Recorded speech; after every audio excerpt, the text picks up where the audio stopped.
Welcome to the Cookbook, where we invite guests on to share the ingredients of what has helped make them the successes that they are. All of it, the good, the not so good. You're not going to find anything half-baked here. And our kitchen gets messy sometimes. That's when the fun starts. So come on and join us.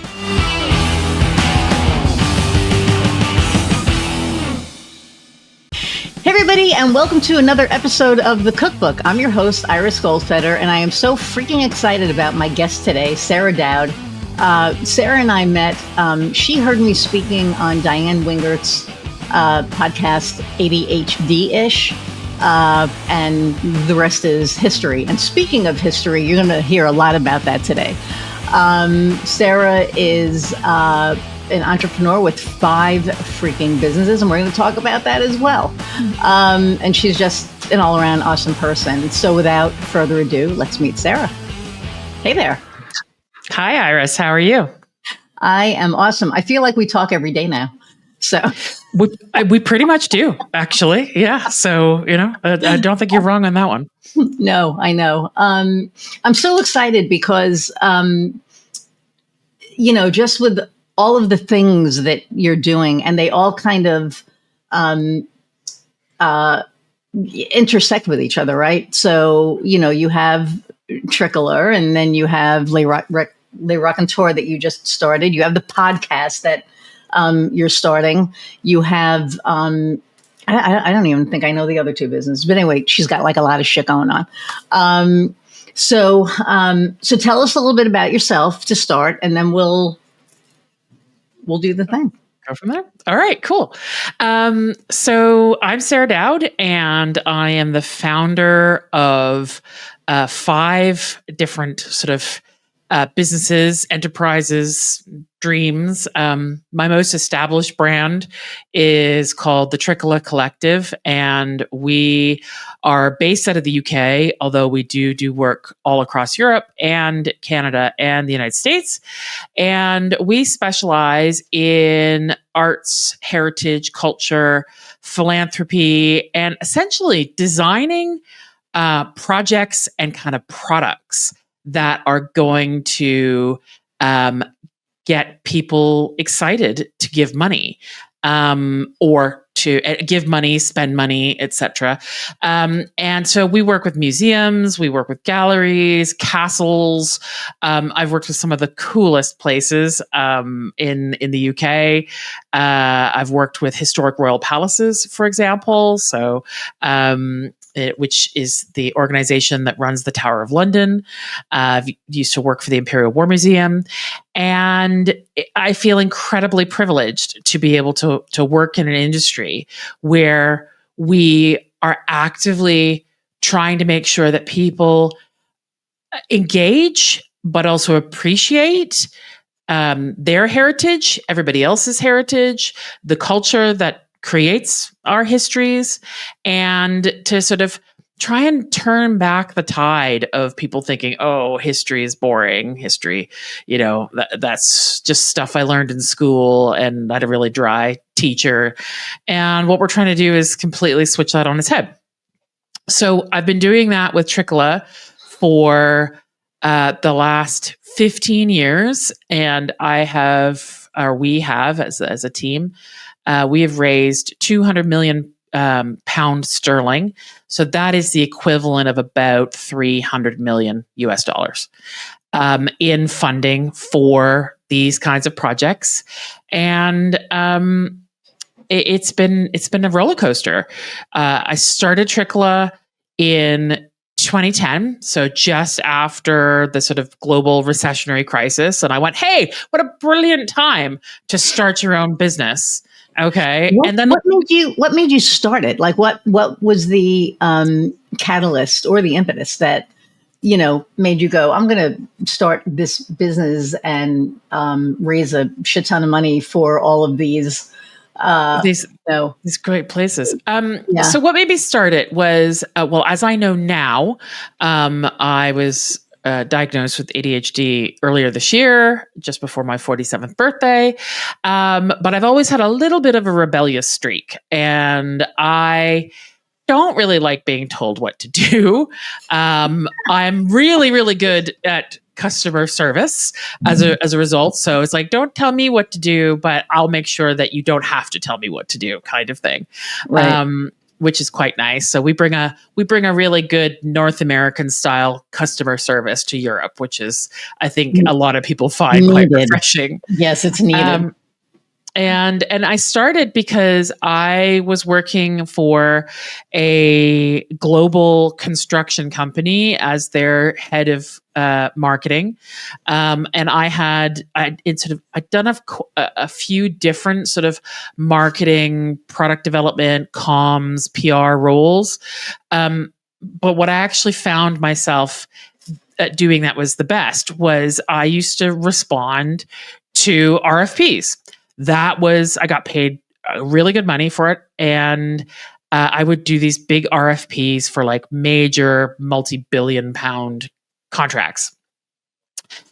And I just loved the creativity of that. But at the same token, I had done a fair amount of work in the charitable sector and the sort of nonprofit sector. I started out my career at Stephen Thomas Associates, hey guys, in Toronto, Canada's leading direct marketing nonprofit fundraising firms.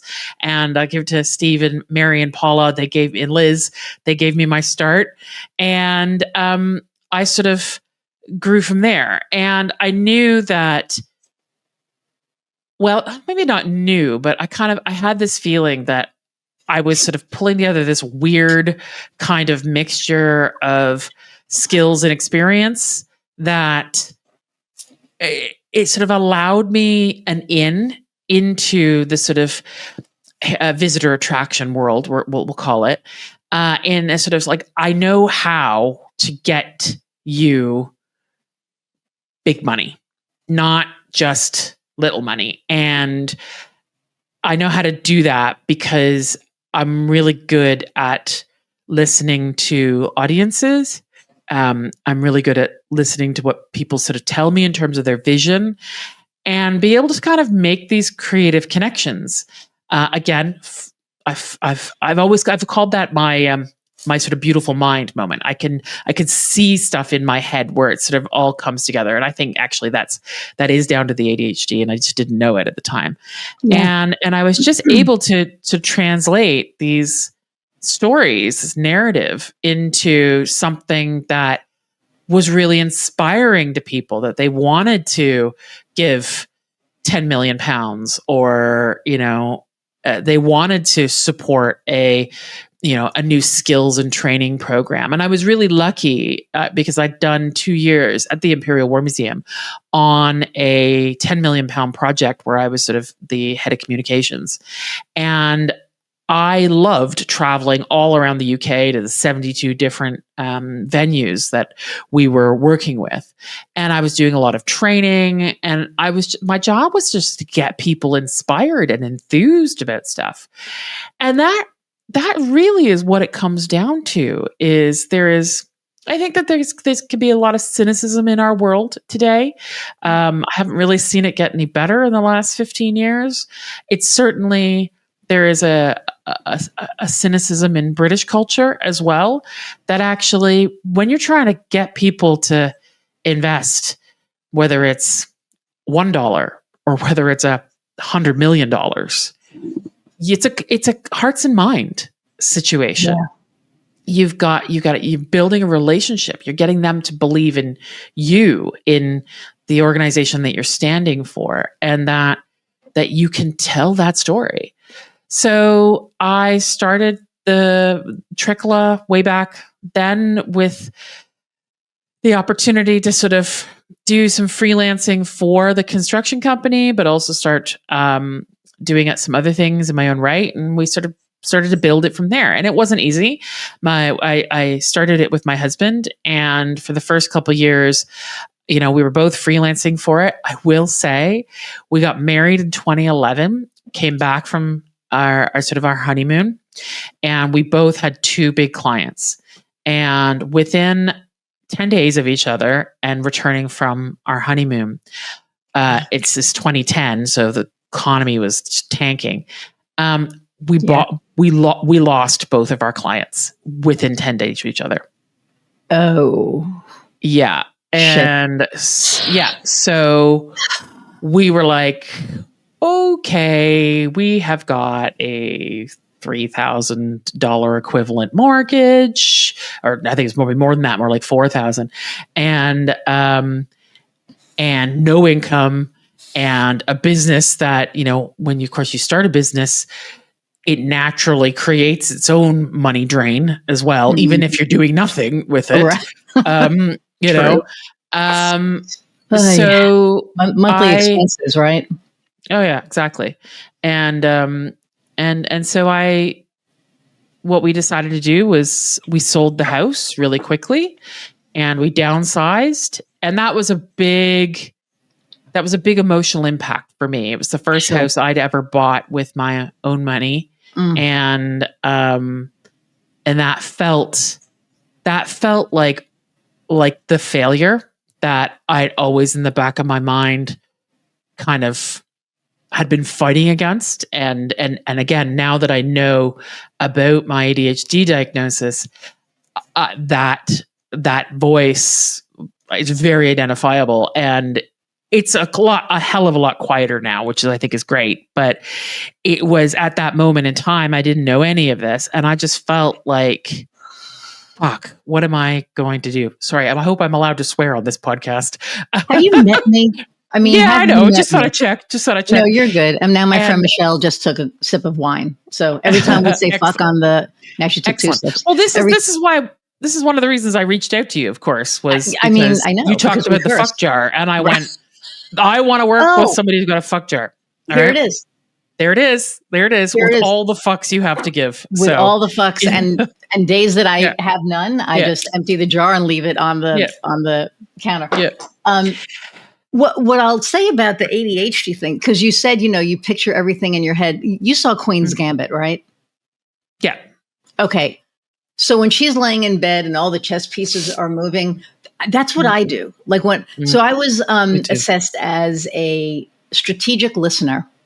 So when somebody is talking to me, a client, I'm listening to hear, because a lot of people listen to talk, which we know is wrong.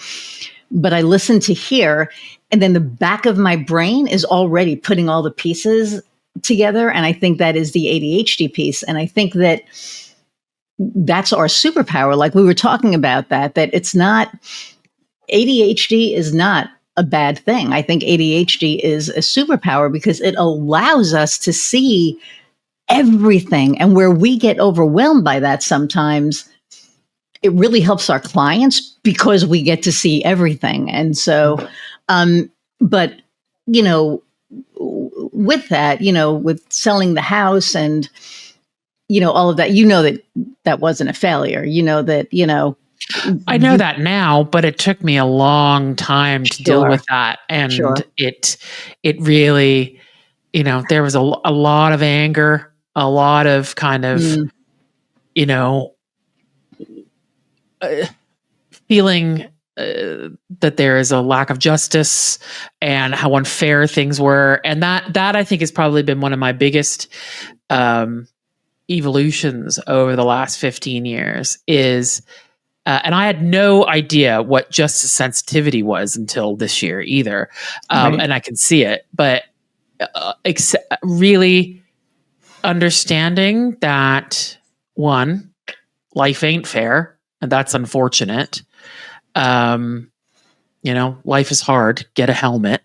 And the other part that has really helped me, and I really sort of doubled down on it in the pandemic, was trying to. I'm not as worried about what clients think of me anymore. And what I want them to see is a human being, a smart human being that can help them, and that I want them to feel like they can be a smart human being with me. So I really, when pandemic hit and all visitor attractions, all arts, culture, heritage, museums, it all shut. And there was nothing going. And I thought, this is it. This is where we go under. I kind of went, well, what can I do? I wasn't sleeping particularly well. That's one of my things. And I just sort of went, okay, how can I help? And I went on and did different sort of online seminars, and I just reached out to as many people as I knew. I did freebie stuff that never came back to help, and I never expected it. And I just went, how can I help? And as a result of that, Trikala won the Museum and Heritage Awards, which are sort of, they're international actually. Wow. Museum and Heritage Awards 2021 or 2022, I can't remember. Supplier of the Year. And it was the first time they'd ever had an award category like that. And it was a public vote as well, which was fun. And we won it. And I was so damn proud, because that for me, it wasn't the survival that really meant stuff to me in this sort of scenario. It was the fact that I know that I helped some of those organizations survive. I know that I helped some of those people in those organizations survive. In Britain, they had a thing called furlough, where the government would pay a certain amount of sort of percentage of salary and to the organization, but people had to stay at home. They couldn't work. So what happened in a lot of the organizations I work with is that in order to get as much money as they could, they furloughed everybody, and except maybe the chief exec or a few people on the senior management team. Or in some cases I saw, smaller charities, they furloughed everybody, including the general managers and the chief exec. And suddenly you've got a bunch of volunteer trustees having to do all the actual work. Wow. And the stress that they were all under, that it was just, I had people crying on my shoulders. It was just an opportunity to say, right, I sound like Fraser Crane, but I'm listening. And let's just talk. And that kind of attitude is what I've tried to sort of really stick with in the last 5 years. It's to say, I don't want to just get down to business. I want you to feel like you can talk to me like another human being. And that to me is what develops relationships. It develops trust, and people buy in to, what you're all about. And that's sort of really where I focus sort of the values side of Trikala. And that's sort of been our growth. We're not a huge company. We have about 20 odd people who work for us, and we turn over probably about 1.8 million USD a year. And in our sector, that's massive. And it's our sector is quite low margin as well. So it's not like I'm going to be able to retire anytime soon. And that's fine. If what it can do is allow me to do things like the podcast, History for Fuck's Sake, coming out. I know. I wanted to talk about that. October 21st. Yeah. So if it allows me to do those kinds of things, which it has, then we're winning. We're winning all around. Yeah. And I'm going to ask you a question in a second, because this is a perfect lead into it. But, the fact that the pandemic did a lot of things to a lot of different companies. So, for me, it actually expanded my business, because I became not just local, I became national, because everybody was online. Mm-hmm. So, nobody was leaving the house, and I sure as hell wasn't leaving my house, because I couldn't control what everybody here was. It was way different here than it was there. Mm-hmm. And so it made me a national agency, and it allowed me to really figure out the pivot that I wanted to make, because we just did like websites and SEO. And then it was like, wait a minute, other clients needed more than that. So I took all of my expertise and, just said, okay, well, then let's just make it all-in-one marketing solutions. This way they don't have to deal with 20 different people, especially during the pandemic. It was like, if you're working with 5 different contractors and they're not talking to each other, you don't know what the hell is going on with your project. But if when you work with us, you deal with me or, my, our executive director. But regardless, what's going on at all times. And that was, the pivot that we made. So, because we were allowed to leave our homes and, which we're not going to get into that. So, but, so through all of that, people that are listening to this are thinking about becoming entrepreneurs. What advice would you have for somebody who's thinking about becoming an entrepreneur? My advice is, actually,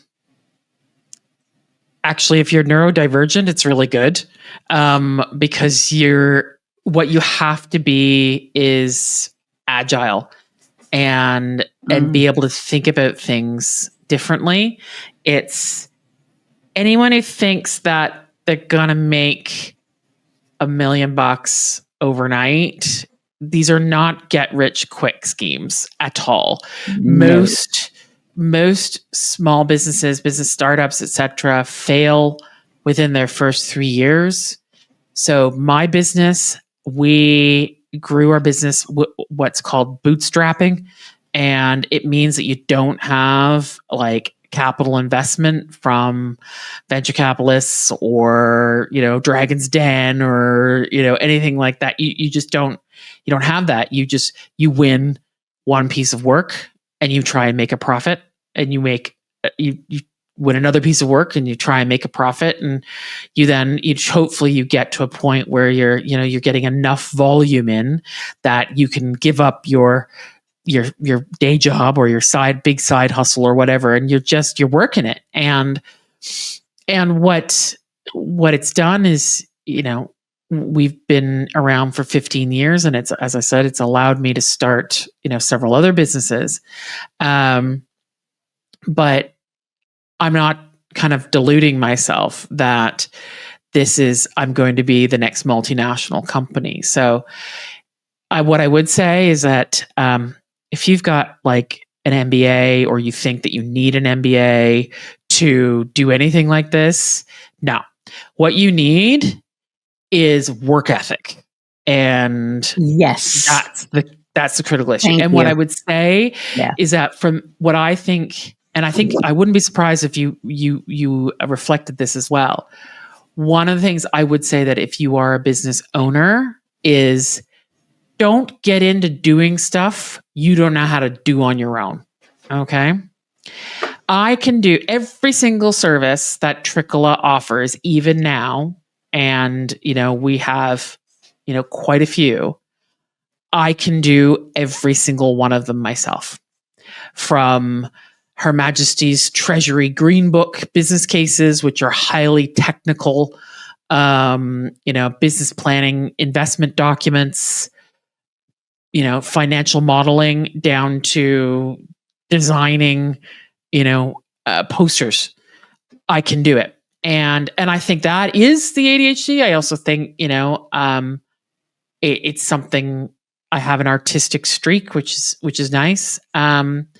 And I would say that it's the kind of traditional model of you work off of other people making a profit.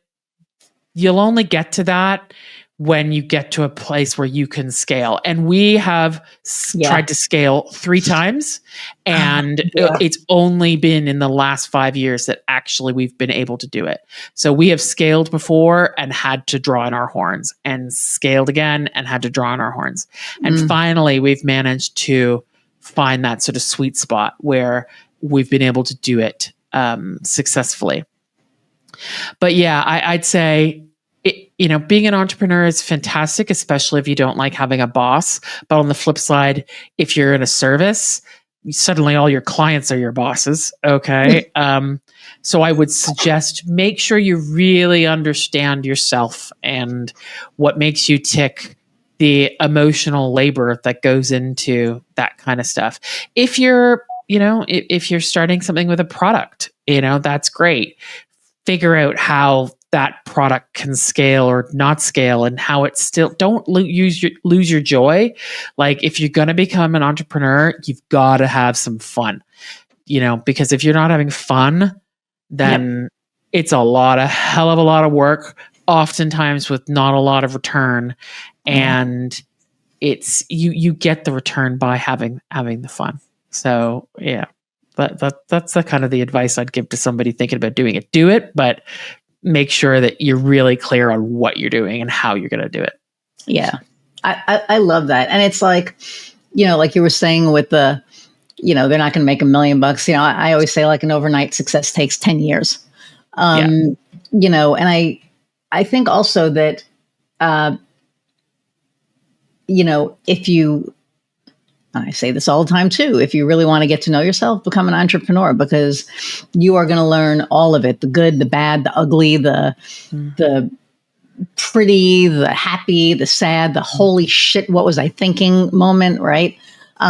You're going to go through it all. And at the end of the day, I think the strong win. If you're strong enough to get through it all, then. Absolutely. And I have I can't claim that this is mine. I don't know where I've picked it up from, but it's something that I really believe in. And it's something that actually has gotten me. People sometimes scoff, but others are like, actually, I can go with that. And it's this phrase that everything has always been impossible until it wasn't. And that's what history teaches you. Yes. It was impossible that the internet would ever exist. It was impossible that, we put somebody on the moon. It was impossible. It was impossible that we were going to speak to each other between the UK and the US on a telephone. And then it wasn't. And that's the thing. And I'm very conscious of always being very careful about what defining progress means, because progress often comes at a loss for somebody else. But I'm also a big believer of going, we are incredibly creative as a species, and there will always be an answer. It might not be easy, and it might not be achievable because of certain parameters, legal, political, etc. But there is always a solution. It's a case of how do you work that solution in a way over 10 years to say, hey, what was totally impossible 10 years ago has now become possible. And that's really inspired me with, fuck it, let's do it. Let's go and let's start a new business such as Les Raconteurs, which is French for the storytellers. And this is my new story sourcing, creative packaging, IP licensing, and sort of development company for multi-channel experiences. So everything from digital immersive to live in real life experiences. So where you mix, theater, real life, digital, to working with some of the biggest, global, immersive brands, to developing, concepts and story narratives for new series, on some of our most popular streamers. And 10 years ago, I would have gone, oh God, no, I can't. I need to stick within your lane. Stay in your lane, Sarah. Stay in your lane. And my lane was. But you have so many lanes, and this is creative, right? Yes. And you are just huge on creativity. And before we get into Les Raconteurs, what I really want to do is talk about your podcast, because, sure, this to me is it's the connection to all of the history. And so her new podcast is called History for Fuck's Sake. There's a launch party on October 7th, and the podcast is launching October 21st. And it is this just it's embracing history and showing how history can be cool rather than being afraid of our history. Because at the end of the day, if we don't embrace our history, then history repeats itself. And as we can see in the US right now, I'm sorry, bad shit's going on. And that's because people are afraid to look at the history. And you have to look at history. History happened for a reason. It happened so that we don't repeat the same mistakes. However, history is also amazing and fascinating. And her podcast is just that. So why don't you talk a little bit about that? Because I love it. Like, I have a behind the scenes look because we're helping launch it, but holy crap, it's just so cool. So I've wanted to do a podcast for about the last sort of 3-4 years. And for me, what I needed to get to was a point where I brought all the different intersections of that beautiful mind moment together. And the thing that did it for me was, and I'll be really open and honest with people, being an entrepreneur is also deeply depressing sometimes. And, last year was not a great year. I lost some family members last year, and it was really that really brought a lot of stuff home to me. And so I was in a pretty dark place in sort of the end of last year. And I thought, a good friend of mine actually said, Sarah, you gotta have some fun. You're not enjoying what you're doing at the moment, because I was trying to balance, my family commitments with dealing with the death of my uncle and supporting my aunt and dealing with all that. And I've just found everything so very much at that moment. And I kind of went, how do I get some joy back in this? And I started thinking about the things I really like. I really, really like the movies. All right. I really like film. I really love reading. I'm interested. Did community theater directing. I'm very into actually like performative arts as well. And I thought to myself, and this is my sort of PR background as well. It's like, what happens at 2:00 in the morning when you're still awake, Sarah, and it's in the dark and that shining rectangle is in front of your face? What are you doing? And I did it sort of like, well, I'm going down the rabbit hole here. And I'm like, okay, well, where's the white rabbit taking you? Okay. And what are you finding interesting? And I started just copying links to different things. So the fact that it's, the 50th anniversary of Bohemian Rhapsody this year. The fact that I'm reading a book by Glynis McNichol. In fact, I'll show it to you. I really, really, really, really want Glynis to come on my podcast, because Glynis, this is all. If you hear this, get on her podcast. Yeah, this is called "I'm Mostly Here to Enjoy Myself: One Woman's Pursuit of Pleasure in Paris," and it's all about her experience of going to live in Paris for a month. Just at the end of 2021, and sort of the end of the pandemic, and I just started collecting all these kind of stories and things that, particularly from pop culture, that I was going, oh, that's cool, that's interesting. My husband collects what he calls band names and random things like I think he's got one that's called like Tarantula Jelly or something like that. And I just started collecting bizarre stories. And I thought, there's something in this. And I was mulling it over. And I thought to myself, one of the things that really can get my goat sometimes is, and I don't know whether it's the same in the US or not, but certainly I have seen in Britain people who work in the arts versus people who work in museums or what they call heritage can sometimes see themselves as very, very different. And I've had people who work in the arts going, "Oh, well, we don't really know much about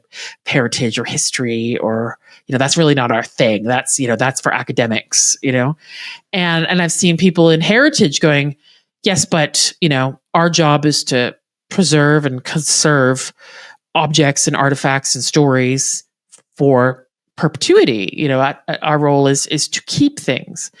And it's often sort of, there's this kind of a weird paradox between the two of them, because I've always said, but you're talking about a circle, okay? Because your arts and culture and theater and writing and filmmaking and podcasting and making music and all of these things that essentially for most people is not work, but some of us are lucky enough to make it into work, into careers. That's our culture. Mm-hmm. Well, fast forward 5 years, that's our history. That's our heritage. So it's a circle. And I really felt like that was a message that needed to be told. And how was I going to do that? I thought, I want to identify some of the bigger themes. So season 1 of History for Fuck's Sake is all loosely connected. And I am giving away a little Easter egg here, although it's not that difficult to put it together, is all loosely connected around, it's the 80th anniversary of the end of the Second World War. Right. And so I then looked at other anniversaries this year. So we mentioned Bohemian Rhapsody. It's also the 40th anniversary of the movie Back to the Future. Well, what does Back to the Future got to do with history? Well, they go back to 1955. Okay, exactly. And it's about one guy's family history. They reference Chuck Berry in, so they're referencing, quite a lot of cultural history in it. They're also telling a story of, a make-believe town I think it's in California, if memory serves. And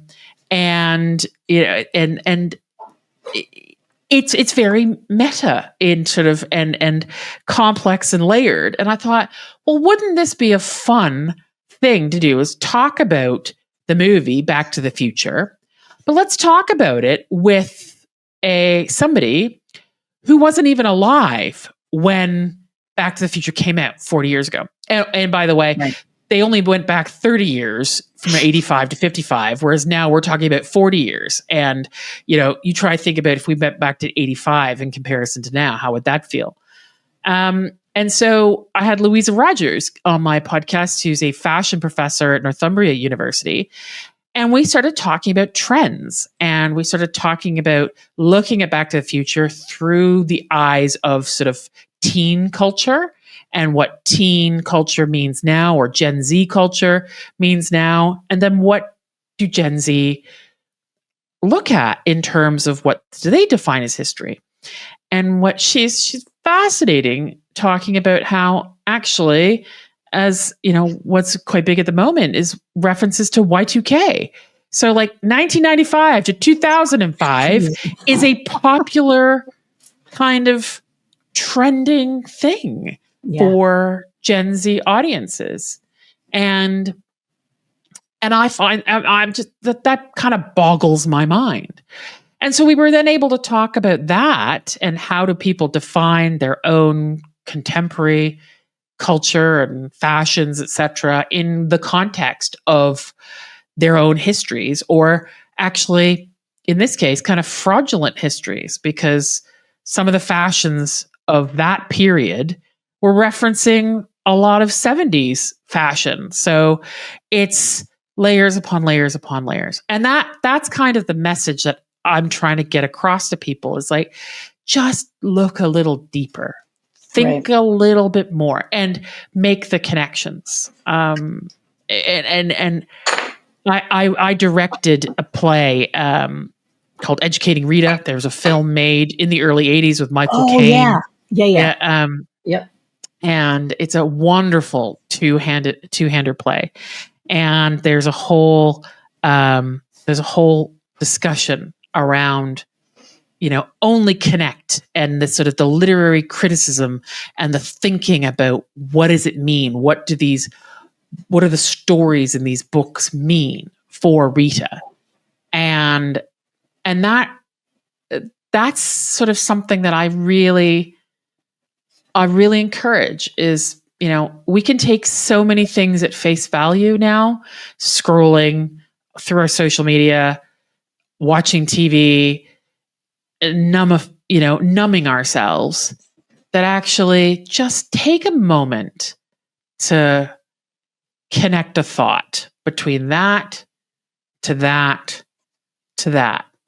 And so I describe the podcast History for Fuck's Sake. It's like the game, the six degrees of Kevin Bacon, but for history. It's like, how do all these things connect? And, it doesn't matter. There's no right or wrong to the connection. They're just the connections that I'm thinking about, my guests are thinking about, and kind of going, oh, cool. That's neat. And, that's what I hope other people will do, is just don't just accept the drugs. Think a little bit, and think about what you're consuming. Think about people's voices. Think about alternate voices, and I mean that in all the positive ways, that you can do that. And that's what I really hope, that if I can help anybody just get a little bit more interested in history through a really bizarre connection, that they go, oh, I'll have a listen to that. Then I don't think it's bizarre. I think the way that everything is connected is done pretty brilliantly, to be honest. I mean, I've seen a few of the episodes, and I think that each different guest's perspective on what the episode is about, I think it's brilliant. I think it's going to be amazing. And I want it to be sort of multi-sensory as well. So, we can listen to the episode, you can watch the episode, but I also recommend sort of other books. I always do an Apple Music or Spotify playlist. So when I was a kid, I still remember this. I used to drive along with my mom, and she'd have the radio on, and I'd be listening, and I'd be like, oh, that would look, I could imagine it. I could imagine the scene in the movie that soundtrack would work really well for. Yep. And I'm really trying to sort of roll with that as well with the podcast. Is like, every time we're talking about these, these connections, these esoteric connections, I'm also thinking about the soundtrack. So each episode comes with its own recommended soundtrack. So for example, I've got one episode that's all about the 60th anniversary of the film The Sound of Music, with an amazing Canadian orchestral conductor, music director, cultural leader who lives in the UK now. He's an amazing fundraiser as well. And his name is Robin Thomas. And what the Spotify playlist I've put together is all of the pop culture or rock bands, etc., that have sampled or referenced The Sound of Music in their work. And you'd be amazed.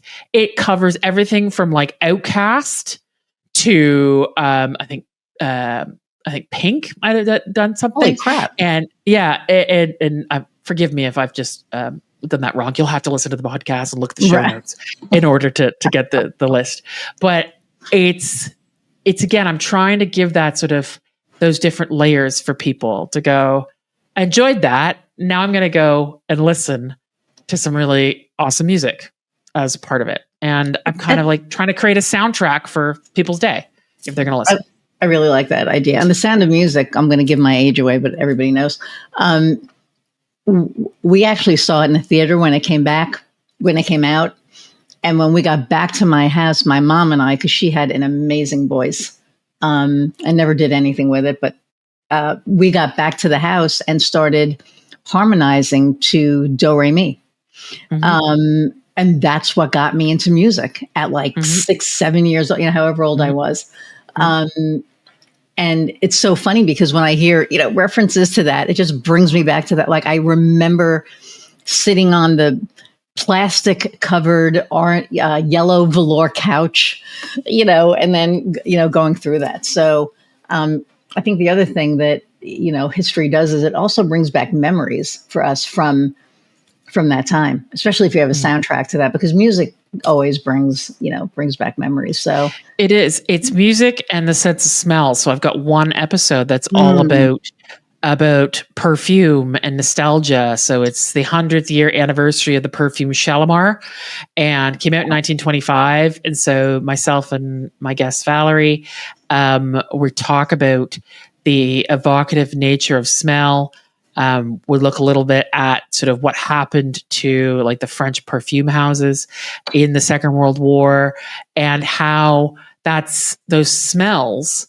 But Shalimar, interestingly enough, is also one of the most quoted like perfume brands in culture. So, it's mentioned in umpteen different movies, books, etc., because it's recognizable. And so, yeah, music, smell, fashion, filmmaking. We talk about, I've got an amazing friend of mine, Gaz Brown, who's a vocal coach, who's also a Gulf War veteran. And we talk about the ability for the arts to heal people. And I think our world needs a lot of healing at the moment. And yet there's a lot of really bad stuff going on to, take those organizations that can and those activities that help healing. And I think sports does the same thing. I categorize sports as part of culture. Yep. It is part of our culture. Yeah. Yeah. 100%. And so it's not, this isn't, don't worry for everyone who's going, oh, I can't bear all the arty farty stuff. It's like, don't worry. We've got stuff about sports as well. My dad played rugby for Canada, so we come from that family. My brother's a massive hockey fan, of course, being Canadian. I am a baseball fan. So Toronto Blue Jays, that I was there for both wins of the World Series in the 90s. So damn, where's my Yankees hat? I should have worn my Yankees hat just to kind of, So yeah, I just want, culture gives people hope, and history can be terrifying and sad and desperate and innovative. But actually what it tells is a story of survival. It is a story of hope. And that what we shouldn't do is, go gently into this good night. We shouldn't just accept, oh, this too shall pass. But, we gotta look at how we made a difference as a species, how we made a difference as people, and our culture. It's through our cultures, Yeah. And looking at the fact that this is the 80th anniversary of World War II, what blows my mind is where we are right now. And, and we talked about this. I was in Germany a year ago, March, and we went to Dachau. We were supposed to go so there was supposed to be an English speaking tour. And when we got there, it was canceled. And, my wife looked at me and she was like, well, now what? And I was like, clearly the universe wants us to do as much as we can do. Because if you go on a guided tour, you have to, do the guided tour, right? So we went into the administration building, which is now just a bunch of placards with information on all the history and how the National Socialist Party came to power. And so I'm in there reading this, and there's this French gay couple on the other side, which is like hilarious. because they're, talking about all these different things. And then they said something that literally chilled me to the bone. And that was that, and the Americans are letting it happen there. To hear that, standing in Dachau was probably the most chilling thing that I've ever experienced. And we left the administration building, and then we went into the prisoners' barracks. And it was a really rainy, cold day, and we were going to go further down. And then my wife looked at each other, and we went, "We've seen enough." Like, my soul couldn't literally bear to go down. I really wanted to go to the memorials, but along the wall, like along the back end, are all the memorials. And then right to the left is the crematorium, and I couldn't. I was just like, I can't. So we left. And I think of things now with, Alligator Alcatraz, which, is now being dismantled, thank God. And the fact that, they're trying to be clever with the names. It's not a fucking joke. Alligator Alcatraz, it's not funny. And I don't, didn't really want to get political, but there's just, with this being the 80th anniversary, I think it's really important. In Indiana, they're building a concentration camp. They want to call it, I forgot what it was, like Speedway something. And the, Indy Speedway was like, no, don't use our name. But they don't care. They're using it anyway. So, if we don't, and this is why I think history is so important, if we shy away from it, if we don't look at it, as much as it hurts, as much as we don't want to look at it, we have to look at it, because if we don't look at it, we're just going to repeat the same mistakes. And that's what we're doing right now. And it's just really hard. You said something really poignant there that I think is very much worth sort of reiterating, is how did the National Socialist Party come into being? They were voted in. They were a government party. And what happened was, we, as human beings, there is a sense that the checks and balances will work. Process, which is what checks and balances are, only works if the people behind them have the gravitas and the moral fiber to say no. And it's a very common story that you look at Cambodia, look at Pol Pot's regime. Millions of people killed, teachers, artists, advocates. You take away the people who say no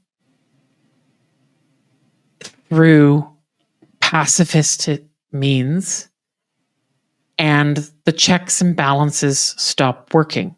Right. And you have to look back, because if you only look forward, okay, you don't know what's creeping up behind you.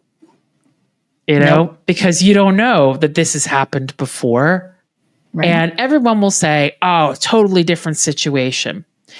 We're all people, and our brains have, physiologically, biologically, chemically, have not changed in 100,000 years. Please don't write in and tell me that I got those numbers wrong. But the point is, in terms of the time frame of our known history and all the things that we as human beings have done to each other, our brains haven't changed.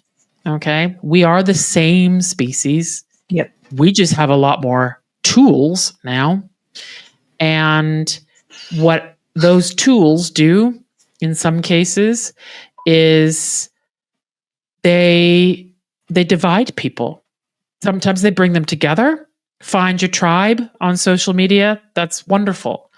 But also, they divide people so that actually you don't hear the voices. So they divide people, and you don't hear the voices of concern, of dissatisfaction, of challenge. And it's not just history that does that. It's culture, it's arts, it's people saying, I'm going to have a think about this. And sometimes that's challenging. And, it's not, and this is not a liberal nor a conservative conversation. No, not at all. This is a human being conversation. Yes. And that's why it's so important that people stop anesthetizing themselves. It's really, really hard these days.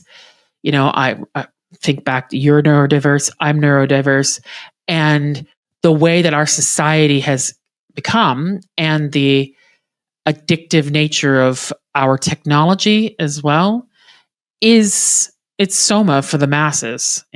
It's Aldous Huxley. And we have to just take a beat and do not go gently into that good night. Fight against the dying of the light. Dylan Thomas. It's funny because I'm woo, and my friend Jennifer said something really amazing, and I've said this a couple of times, but you can't fight darkness with light because the dark feeds off of fighting. So all that does is it feeds off of it, and it makes the darkness stronger. But as light workers or people of light, if we just peek our heads in every once in a while and put a little bit of love in there, a little bit of love, a little bit of light, a little bit of kindness and empathy, eventually that dark gets filled with the light. And I'm not saying, when they go low, we go high. To me, that's bullshit because there's no depths to the low that certain people will go to. So I think that, when they go low, you have to go as low, if not lower. And I can't even believe that I'm saying that right now. But, you can't bring a knife to a gunfight. Yeah. It doesn't work. So I think it's a really interesting metaphor talking about light versus darkness. I mean, darkness is the absence of light. Yes. It doesn't eat light. It isn't light.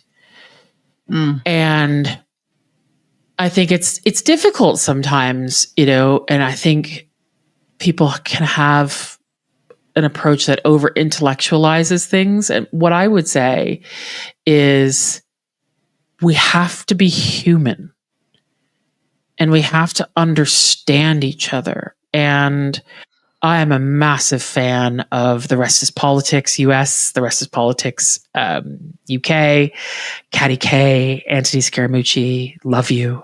And it's listening to them talk about actually what different, maybe more successful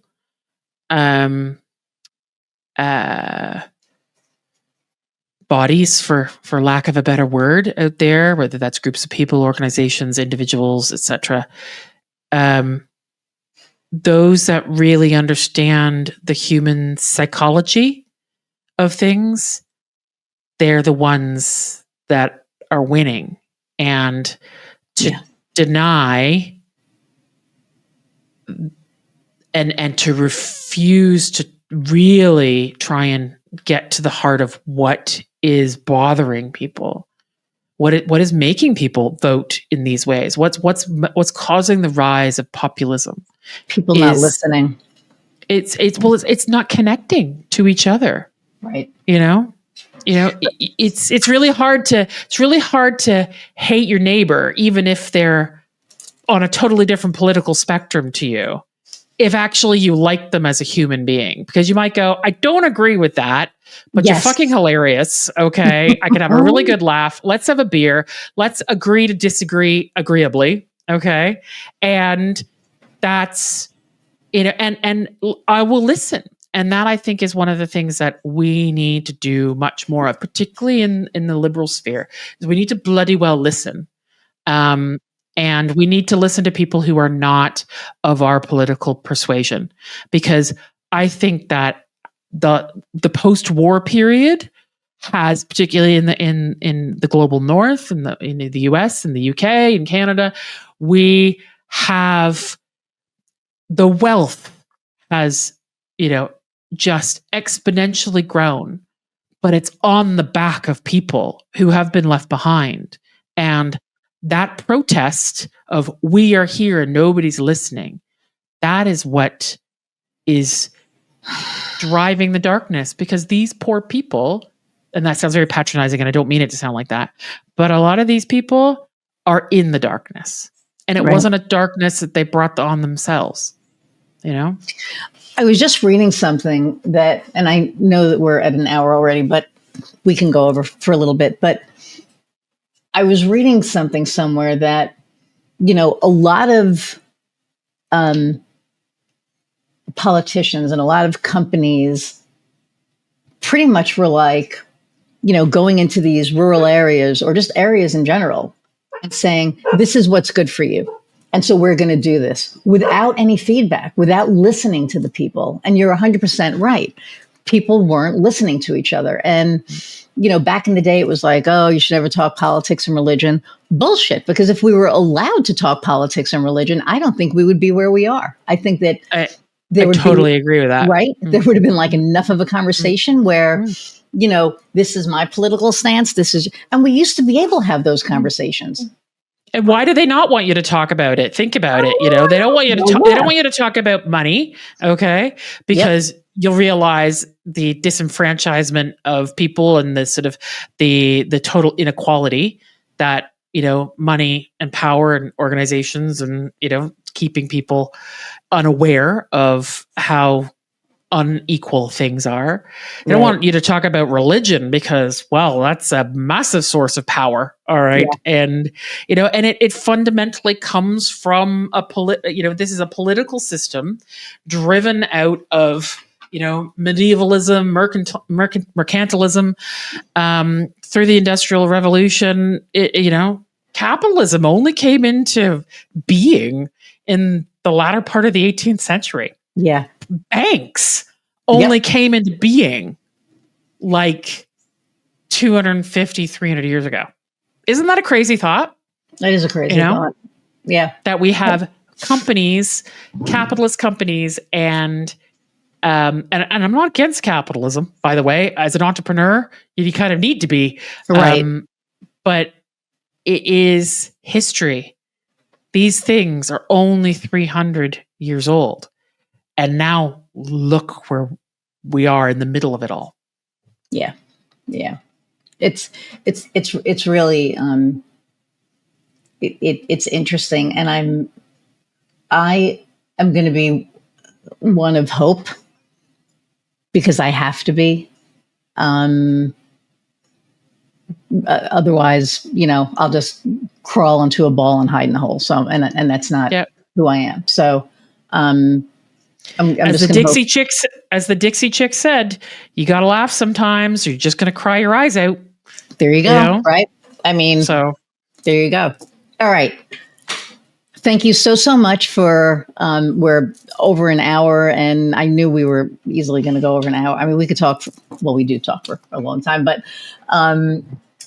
thank you so much for, joining us and for sharing, your story, your wisdom, your heart and your soul. And I know we didn't get to all the businesses, so we're going to have you back on. Then we're going to talk about the other businesses. That's great. But I just really appreciate you taking time out of your evening because it's like dinner time where you are. Yeah. Um, Okay. so the last question that I ask all of my guests is, what lights your fire? What lights my fire? Mm. So, as much as I love to be agile and do different things and have my fingers in many, many pies, what lights my fire on an annual basis is the tradition of Thanksgiving. And in Canada, it means something slightly different. But I am a massive Fiddler on the Roof fan, and I could sing it. I've directed it before. I could sing it. And that sort of tradition of I always go home to Canada to be with my family for the second Monday in October. So I'm going to be doing the podcast launch party with my parents, who are both in their 70s and are still freaking rock stars. And I'm going to be doing that all from, the amazing North American autumn in October. That lights my fire. That's that touchstone of that's my personal history, and that refuels me coming back. Last year I had COVID during it, so that was really disappointing. So, but yeah, Thanksgiving and the tradition of coming together as in my little family unit and we're all black sheep. That lights my fire. Awesome. Okay. Thank you so much for joining us. Hang on one second. I'm going to say goodbye, and I'll be right back. Everybody, thank you again so much. I know I forgot to say it in the beginning, so like, share, subscribe, download, review. Please give this episode a review. If you've gleaned any golden nuggets, leave them in the comments. Would love to know what you might have gleaned from this episode. Really appreciate all of you listening and hanging in, usually for an hour plus. It means a lot. Don't forget, there's in the show notes, History for Fuck's Sake. Launch party is on October 7th, and the premiere of season 1 is going to be on October 21st. It's a phenomenal podcast. Sarah is a phenomenal host. Her guests are like off the hook this year.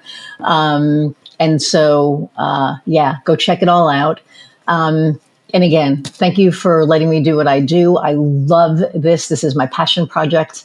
And I appreciate you all for tuning in. So until next time, go out and find what lights your fire. See ya.